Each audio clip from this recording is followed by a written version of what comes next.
오늘 우리에게 주시는 하나님의 말씀은 신명기 24장 5절부터 13절까지 말씀입니다.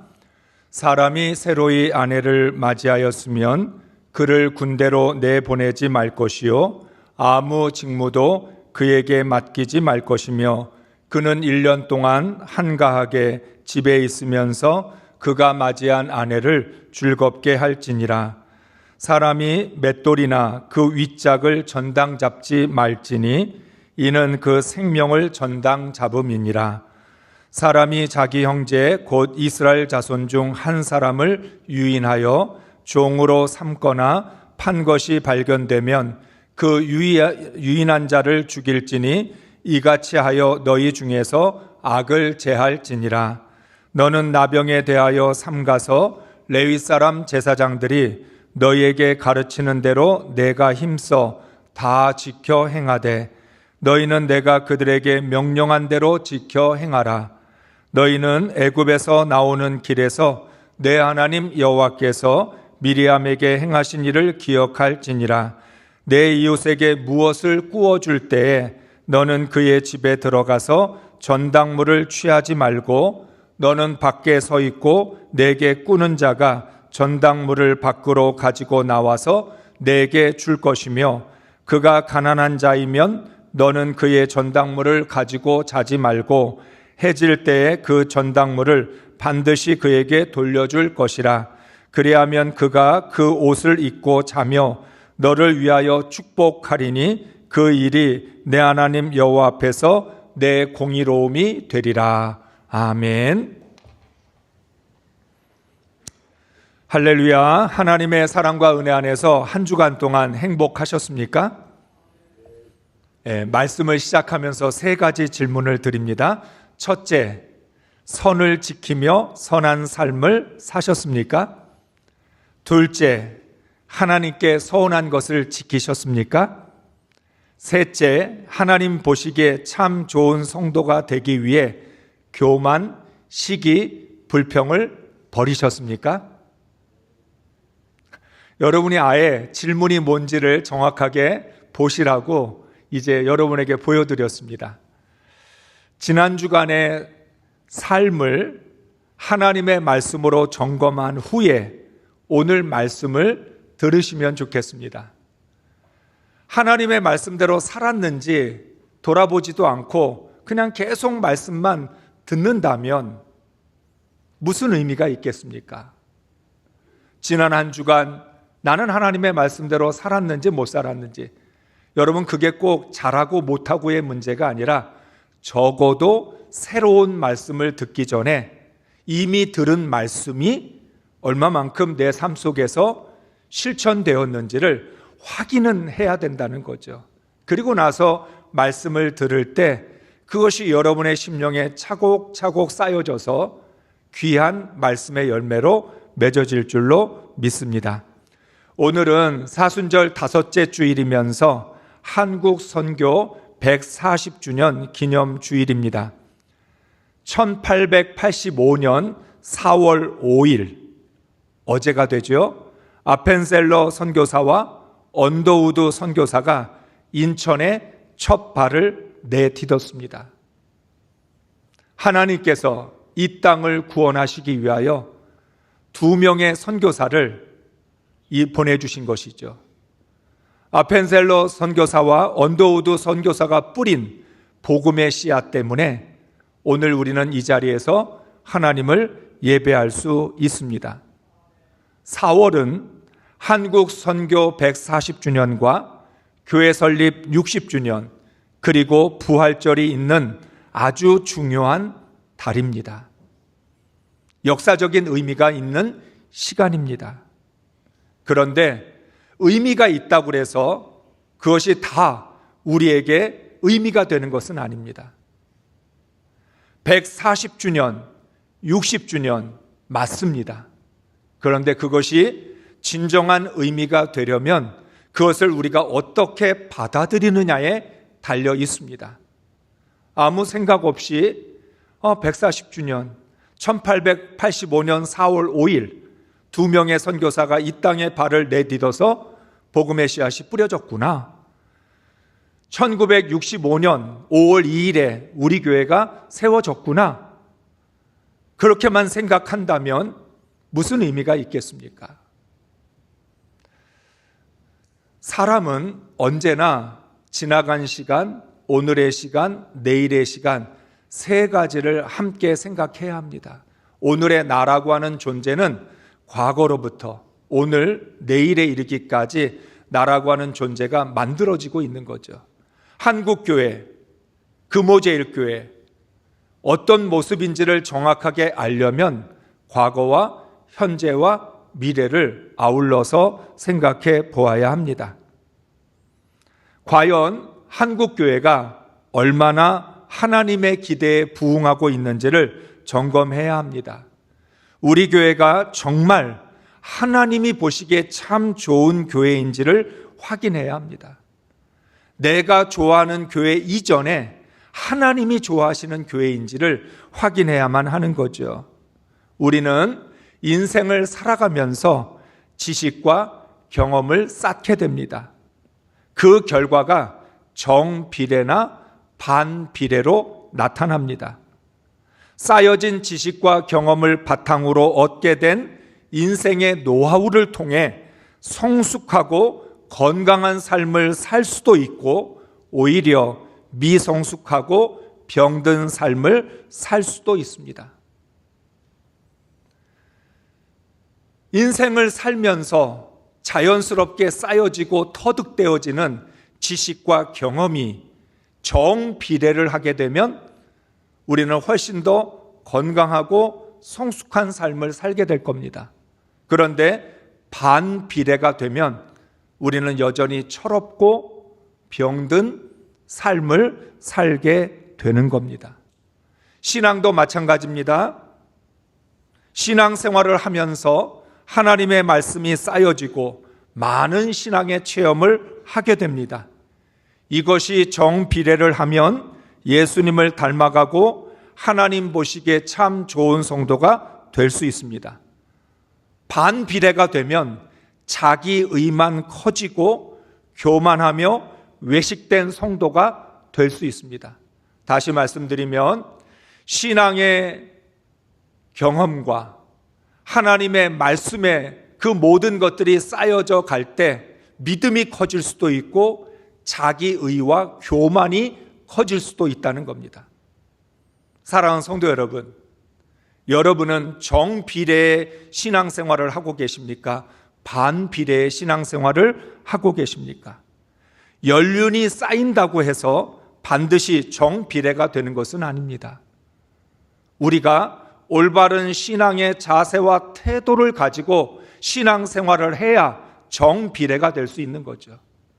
우리는 이미 우리 주변에 있는 많은 사람들을 통해서 교훈을 얻습니다. 예수를 오래 믿었다는 것이 반드시 신앙의 성숙을 의미하는 것은 아니다. 오히려 예수를 오래 믿은 결과가 처음 신앙마도 못한 아주 반비례의 모습을 보여주기도 하는 거죠. 사랑하는 성도 여러분, 열매를 맺기까지 많은 시간이 걸립니다. 많은 노력이 필요합니다. 구원도 마찬가지입니다. 구원의 열매가 맺어지려면 많은 시간과 노력이 있어야 합니다. 내가 구원받았다고 믿습니다. 믿습니다. 그렇게 고백을 한다고 해서 열매가 맺어지는 것은 아니죠. 내가 구원받았음을 확신하고 그 구원을 위해서 날마다 살아가고 그렇게 구원을 향한 믿음의 삶이 있어야 구원의 열매는 맺어지는 것입니다. 은혜와 믿음으로 구원을 받았다고 구원의 열매를 위하여 아무것도 하지 않는다면 열매는 없습니다. 구원의 열매를 맺으려면 구원의 삶을 의식적으로 반복하면서 살아야 합니다. 하나님의 말씀을 들었다고 열매가 맺어지지 않잖아요. 하나님의 말씀을 듣고 나서 그 말씀을 의식하면서 반복적으로 실천해야 말씀의 열매가 만들어집니다. 하나님의 말씀으로 살아가는 것이 습관이 될 때 말씀의 열매가 맺어지는 거죠. 그러니까 우리가 의도적으로 반복적으로 노력하지 않으면 그러면 정비례할 수 없어요. 반비례가 된다는 말은 구원을 받았지만 나는 구원을 위해서 하는 것이 아무것도 없다는 뜻입니다. 그냥 교회만 다니고 우리가 성경만 들고 왔다 갔다 했을 뿐이지 구원을 위하여 한 것이 없으면 정비례가 될 수 없는 거죠. 말씀을 들었다고 열매가 맺어진다면 얼마나 좋겠습니까? 우리가 잘 아는 것처럼 이 세상의 모든 일들이 노력 없이 되는 일은 하나도 없다. 너무나 잘 알고 있습니다. 인생을 통해서 배운 겁니다. 인생에서 저절로 되는 일은 하나도 없다. 아주 사소하고 작은 일조차도 노력을 해야 되고 정성을 들여야 되고 반복해야 되고 그런 과정이 있어야만 결과가 나타난다는 거죠. 구원의 열매를 맺으려면 구원의 자세를 가지고 살아야 합니다. 단순히 믿는 것에서 멈추지 말아야 합니다. 믿음의 자세로 습관을 만들어내야 구원의 열매가 열립니다. 지금 우리가 계속해서 신앙의 자세와 태도를 강조하는 이유입니다. 신앙의 자세를 가지고 있다는 말은 그만큼 노력하고 반복해서 습관이 될 때까지 우리가 행했다라고 하는 것을 뜻하는 거죠. 그러한 신앙의 자세가 몸에 배어 있어야 구원의 열매, 말씀의 열매, 믿음의 열매가 맺어집니다. 금호 제1교회가 하나님 보시기에 참 좋은 교회가 되려면 구원의 열매를 맺는 성도가 많아야 합니다. 아주 단순합니다. 교회가 하나님 보시기에 참 좋은 교회가 되려면 구원의 열매를 맺는 성도들이 많아져야 되지요. 올바른 신앙의 자세와 태도로 신앙생활을 하는 성도가 많을 때 하나님의 나라가 세워집니다. 그런 의미에서 이번 사순절을 통해 신앙의 근본적인 변화가 있기를 원합니다. 그냥 믿습니다로 끝나는 게 아니라 말씀을 듣고 예배를 드린 것으로 만족하는 것이 아니라 오히려 하나님의 말씀을 들었고 예배를 드렸기 때문에 이제부터 시작이다. 얼마나 일상생활 속에서 그 말씀을 반복적으로 실천하느냐. 예배를 드렸던 우리의 신앙의 자세를 가지고 세상에서 의식적으로 노력하느냐. 이것에 달려 있다는 거죠. 60주년 감사 특세를 통해 우리 교회가 거룩하고 건강하고 행복하고 화목한 신앙의 공동체가 될 수 있기를 주의 이름으로 축복합니다. 하나님은 하나님 나라 백성이 된다는 것이 무슨 뜻인지를 이스라엘 백성들에게, 우리들에게 자세히 가르쳐 주십니다. 하나님 나라 백성은 세상 법과 확실하게 구별되는 하나님 나라 법으로 살아야 합니다. 하나님 나라 법으로 사는 사람은 세상 법으로 살아가는 사람들과 삶의 자세가 다를 수밖에 없습니다. 하나님은 오늘도 어떻게 반응해야 하나님 나라 백성인지를 말씀하십니다. 첫째는 결혼했을 때입니다. 5절 말씀을 읽습니다. 아내를 맞은 새 신랑을 군대에 내보내서는 안 되고 어떤 의무도 그에게 지워서는 안 됩니다. 그는 한 해 동안 자유롭게 집에 있으면서 결혼한 아내를 기쁘게 해 주어야 합니다. 아멘. 이스라엘 백성들 중에서 남자가 결혼을 해서 아내를 맞이했습니다. 그러면 새 신랑을 군대에 내보내지 말아야 합니다. 세상 나라에서는 전쟁을 위해서라면 신혼 부부라 할지라도 차출을 합니다. 승리를 위해 한 명의 군인이 중요합니다. 세상 나라에서는 자기들의 힘으로 이겨야 되기 때문에 한 명의 군인이라도 더 모아야 승리를 보장할 수 있습니다. 그러니까 세상 나라에서는 지금 막 결혼을 했든 약혼을 했든 상관하지 않습니다. 한 사람의 군인이라도 더 끌어오기 위해서는 강제적으로라도 차출을 해야 합니다.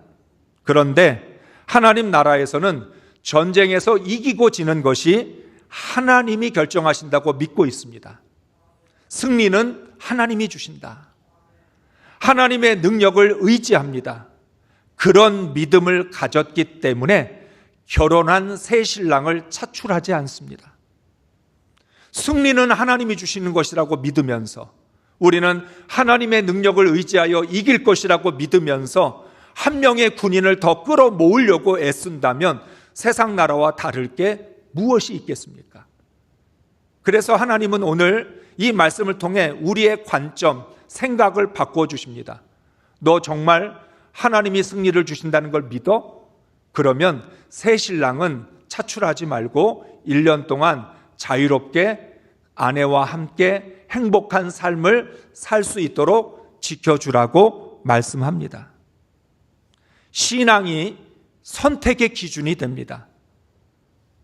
군인을 모집할 거냐 안 할 거냐, 차출을 하느냐 마느냐가 군사력이나 다른 어떤 외부적인 상황들을 비교해서 결정하는 게 아니라 신앙으로 결정을 합니다. 전도서 9장 9절은 하나님께서 허락하신 헛된 날에 사랑하는 아내와 함께 즐겁게 사는 것이 하나님이 주신 복이라고 말씀을 합니다. 그렇기에 하나님이 주신 은혜와 복을 누릴 수 있도록 기회를 주어야 합니다. 행복한 가정을 만드는 것이 전쟁에서 승리하는 것보다 더 중요합니다. 그래서 오늘 하나님 나라 백성들은 결혼한 새 신랑을 차출하지 마라. 적어도 1년 동안 가정에서 행복하게 살아갈 수 있도록 지켜주라고 말씀을 합니다. 하나님 나라 백성은 우선순위를 분별할 줄 알아야 합니다. 모든 상황의 판단은 하나님의 말씀이 기준이 됩니다. 둘째는 꾸어줄 때입니다. 10절부터 13절까지 메시지 성경으로 읽겠습니다. 이웃에게 무엇을 꾸어줄 경우 담보물을 잡으려고 그의 집에 들어가지 마십시오. 여러분은 밖에서 기다리고 여러분에게 담보를 제공하는 사람이 담보물을 가지고 밖으로 나오게 하십시오. 그가 가난한 사람이면 그의 겉옷을 덮고 자지 마십시오. 해가 질 무렵에는 그것을 돌려주어 그가 자기 겉옷을 덮고 자면서 여러분을 축복할 수 있게 하십시오. 그렇게 하는 것이 하나님, 여러분의 하나님께서 보시기에 의로운 행위입니다. 아멘. 돈이든 땅이든 물건이든 무엇이든 구워줄 때 지켜야 할 말씀입니다. 여러분, 무엇인가를 빌려주면 돌려받기 위해서 담보를 잡을 수 있습니다. 내가 돈을 빌려줬는데 돌려받지 못하면 어떻게 할까? 걱정이 되니까 담보물을 잡을 수 있습니다. 빌려주는 사람이 담보를 잡는 것은 어쩌면 당연한 일입니다. 그런데 그 당연한 일을 할 때도 하나님 나라 백성은 지켜야 할 선이 있습니다. 담보를 잡을 사람이 직접 꾸어준 사람의 집에 들어가 자기 마음대로 담보물을 가지고 나올 수 없습니다. 세상 나라에서는 돈을 빌려준 사람이 최고죠. 왕이에요. 빌린 사람은 죄인 취급이 됩니다. 그러니까 빌려준 사람이 내 맘대로 담보를 잡을 거야. 그래서 그 빌려준 사람의 집에 들어가서 물건을 보고 있다가 내가 원하는 물건을 내 맘대로 가지고 나와서 이게 담보다, 그렇게 할 수 없다는 거예요. 담보를 제공하는 사람이 스스로 담보물을 가지고 나올 수 있도록 기다려야 합니다. 절박한 사람에게 무엇인가를 빌려주었다고 상대방의 인격을 무시하라는 것이 아닙니다. 상대방의 어려움을 이용하여서 내가 갖고 싶은 것을 강탈할 수 없습니다. 여러분, 만약에 예를 들면 내가 그 옆집에 그 부인을 마음에 들었어요. 그 부인을 내가 좀 뺏고 싶은 마음이 있어요. 그런데 그 사람이 나한테 돈을 빌리러 온 거예요. 잘 됐다. 돈을 빌려주면서 내가 담보를 잡겠다. 그리고 그 집에 가서 그 부인을 데리고 오면 어떻게 됩니까? 담보물을 어떤 것으로 줄 거냐? 그거는 돈을 빌렸다 할지라도 그 사람이 선택하는 거지 네가 선택하는 게 아니다. 그러니까 너는 집 바깥에서 그 돈을 빌린 사람이 자기가 선택한 담보물을 가지고 나올 때까지 기다려야 된다. 그게 하나님 나라 백성의 자세라는 것입니다. 만일 가난한 사람이 겉옷을 담보로 잡았다면 해가 질 무렵에 겉옷을 돌려주어야 합니다. 가난한 사람은 담보를 잡을 것도 없어요. 이미 모든 물건들이 다 담보로 잡혀 있기 때문에 더 이상 담보를 제공할 수 없습니다. 마지막 남아있는 게 자기의 겉옷이에요. 속옷을 벗어줄 수는 없으니까. 그래서 겉옷을 가지고 담보를 잡았습니다. 그러면 담보를 잡은 사람이 해가 지기 전에 그 겉옷을 돌려주라는 것입니다. 왜냐하면 그 사람은 겉옷을 덮고 자는 그 겉옷이 유일한 이불이기 때문에 그렇습니다. 겉옷을 덮고 자면서 돌려준 사람을 축복하게 만들라는 거죠. 하나님 나라 백성은 돈을 빌려주고 빌리면서도 서로를 욕하거나 저주하지 않습니다. 서로를 축복합니다. 돈을 빌려줘서 감사합니다. 돈을 빌려준 사람에게 축복을 하고 돈을 빌려주면서도 내가 이렇게 빌려준 사람이 잘 되기를 바랍니다. 축복해야 돼요. 서로가 서로를 축복해야 돼요. 세상에서는 채권자와 채무자가 원수가 됩니다. 서로에게 상처를 주고 서로를 저주하고 욕하기도 합니다. 그런데 하나님 나라 백성은 돈을 빌려준 것에 대해서 축복하고 돈을 빌린 사람에게 축복하면서 서로를 축복할 수 있어야 한다는 것입니다.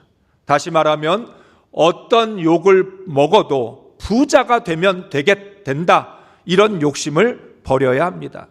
나의 욕심이 저주를 불러오지 않도록 선을 지켜야 합니다. 저주를 받으면 결코 행복할 수 없습니다. 하나님은 또 중요한 말씀을 합니다. 6절의 말씀 읽습니다. 맷돌은 전부나 그 윗짝 하나라도 저당 잡을 수 없습니다. 이것은 사람의 생명을 저당 잡는 것과 마찬가지이기 때문입니다. 아멘. 한마디로 말하면 생존을 위한 기본적인 것은 저당 잡지 말라.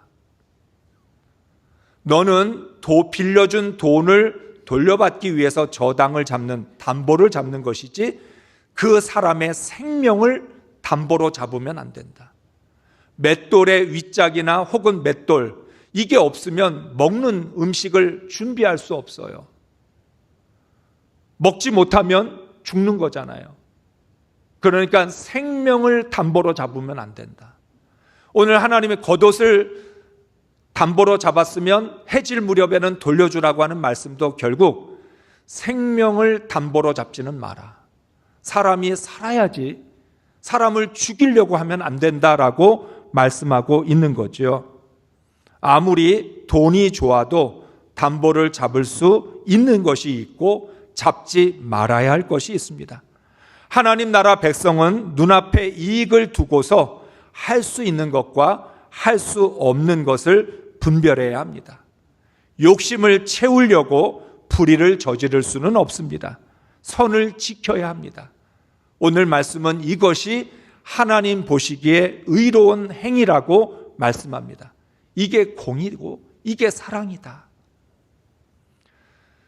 아무리 돈이 좋아도 지켜야 할 선은 지켜야 된다라고 말씀하고 있는 거죠. 셋째는 저울추는 하나여야 합니다. 13절부터 16절까지 말씀을 읽겠습니다. 너는 내 주머니에 두 종류의 저울추 곧 큰 것과 작은 것을 넣지 말 것이며 내 집에 두 종류의 되 곧 큰 것과 작은 것을 두지 말 것이요 오직 온전하고 공정한 저울추를 두며 온전하고 공정한 대를 둘 것이라. 그리하면 내 하나님 여호와께서 내게 주시는 앞에서 내 날이 길리라. 이런 일들을 행하는 모든 자, 악을 행하는 모든 자는 내 하나님 여호와께 가증하니라. 아멘. 여러분, 물건을 사고 팔 때 이 당시에는 저울추가 있어야 합니다. 저울추를 가지고 무게를 달아서 가치를 결정합니다. 어느 정도 무게가 되느냐에 따라 가격을 매길 수 있는 거죠. 그러니까 물건을 팔 때도 필요하고 살 때도 필요합니다. 그런데 자신의 욕심에 눈이 어두우면 두 종류의 저울추를 갖게 됩니다. 살 때의 저울추와 팔 때의 저울추가 다른 것입니다. 오늘 본문의 말씀에서는 이렇게 이야기합니다. 우리의 주머니에 두 개의 저울추가 있다. 하나는 왼쪽의 저울추, 하나는 오른쪽의 저울추가 있겠죠. 팔 때와 살 때 어떤 것이 내게 유리하느냐에 따라 내놓는 저울추가 달라지는 겁니다. 하나님은 두 종류의 저울추를 갖고 있는 것 자체가 악이라고 말씀합니다. 왜냐하면 속이기 위한 목적으로 두 종류의 저울추를 갖고 있기 때문입니다. 속이려는 마음이 없으면 저울추가 두 개일 필요가 없잖아요.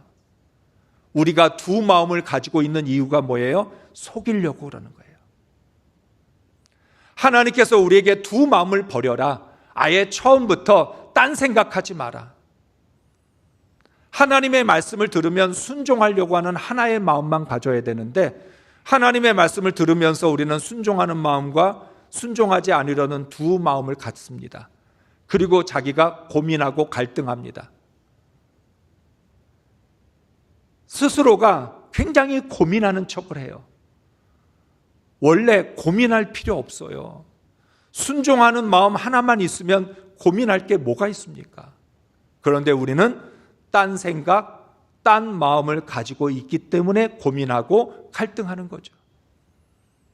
하나님은 두 개의 저울추를 갖고 있는 것 자체가 하나님을 속이고 사람을 속이려고 하는 의도가 있다는 거죠. 오직 온전하고 공정한 저울추 하나만 가지라고 명령합니다. 하나님 나라 백성은 자신의 이익을 위해 두 개의 저울추를 가질 수 없습니다. 하나님 나라에서는 어느 누구도 속거나 속일 수 없습니다. 속이지도 말아야 되고 속는 일도 없어야 되는 거죠. 그래서 처음부터 두 종류의 저울추를 가지려는 마음을 버려야 합니다. 더 나아가 사람과의 관계에서도 두 종류의 저울추를 가질 수 없습니다. 내 주머니 속에 두 개의 저울추를 넣지 말아야 하는 것처럼 내 심령 속에 두 개의 자를 갖지 말아야 합니다. 사람들은 관계에 따라 서로 다른 자를 갖다 댑니다. 내 편이라고 생각하는 사람에게는 한없이 관대합니다. 반대로 내 편이 아니라고 생각이 들면 아주 엄격한 자를 갖다 댑니다. 자가 두 개예요. 내가 사랑하고 좋아하는 사람에게 갖다 대는 자가 있고 내가 싫어하고 미워하는 사람에게 갖다가 대는 자가 있습니다. 주머니에 두 개의 저울추가 들어있는 것처럼 내 마음에도 두 개의 자가 있다는 거죠. 관계에 따라 자가 달라집니다. 우리가 이미 하나님의 말씀을 들었던 것처럼 하나님은 관계에 의해서 사랑과 공의가 달라질 수 없다고 말씀하셨습니다. 사람을 바라보는 시선이 두 개가 되는 것을 하나님은 가증하게 여기십니다. 오직 하나의 자로, 하나의 시선으로 사람을 대해야 공정한 것입니다. 일관된 기준으로 판단을 해야 공의로운 것입니다. 하나님 보시기에 공의로울 때 행복하게 살 수 있습니다. 사랑하는 성도 여러분, 하나님의 은혜를 입은 하나님 나라 백성으로 살려면 하나님 나라 백성다운 자세를 갖추어야 합니다. 우리가 가장 많이 범하는 실수가 무엇입니까? 나는 아무렇게나 살면서, 나는 내가 하고 싶은 걸 다 하면서 하나님은 내게 은혜 주시고 복 주시기를 바랍니다. 은혜와 복을 받으려면 은혜와 복을 받을 만한 삶을 살아야 되는 거죠. 하나님 나라 백성다운 자세를 갖추고 하나님 나라 백성으로 지켜달라고 기도해야 합니다. 하나님 나라 백성답게 생각하고 판단해야 합니다. 하나님 나라 백성에게 어울리는 말과 행동을 하면 하나님은 이 땅에서 오랫동안 잘 살게 하십니다. 하나님의 은혜와 복을 받기를 원하면서 내 마음대로 행동하면 하나님이 함께 하시지 않습니다. 내가 이익에 눈이 어두워지면 오히려 손해를 봅니다. 내가 손해를 보기로 작정하면 도리어 이익을 얻을 수 있습니다. 내 손으로 움켜져 봐야 이익이 되지 않습니다. 하나님의 손으로 채워주실 때 진정한 이익이 됩니다. 우리가 인생을 살면서 경험하죠. 아득바득 악착같이 내 손으로 움켜지는 삶을 살았는데 적자예요. 그런데 나누고 베푸는 삶을 살면 하나님의 손으로 채워주실 때 오히려 차고 넘치는 흑자가 됩니다. 내 생각과 감정을 뛰어넘어 하나님의 사랑과 공의로 행동을 할 때 하나님은 축복하십니다. 군인을 차출할 때, 무엇인가를 빌려주어 담보를 잡을 때, 물건을 사고 팔 때, 사람을 대할 때 모두 하나님의 기준으로 선택하고 행동해야 합니다. 하나님 나라 백성의 자세로 살아갈 때 하나님은 세상 사람들과 구별하여 주시고 높여 주십니다. 여러분, 내가 다른 사람들과 구별되는 삶을 살아가는 건 똑똑해서가 아니에요. 완벽해서가 아니에요. 실수하지 않아서가 아니에요. 나는 여전히 실수도 많고 완벽하지도 않고 하나님 보시기에 죄를 지을 때도 많은데 하나님 나라 백성의 자세를 가지고 살아가려고 할 때 하나님은 그 중심 때문에, 그 자세 때문에 우리를 받아주시고 구별해 주신다는 거죠. 우리 모두 하나님께 인정받는 귀하고 복된 삶을 살아갈 수 있기를 주의 이름으로 축복합니다.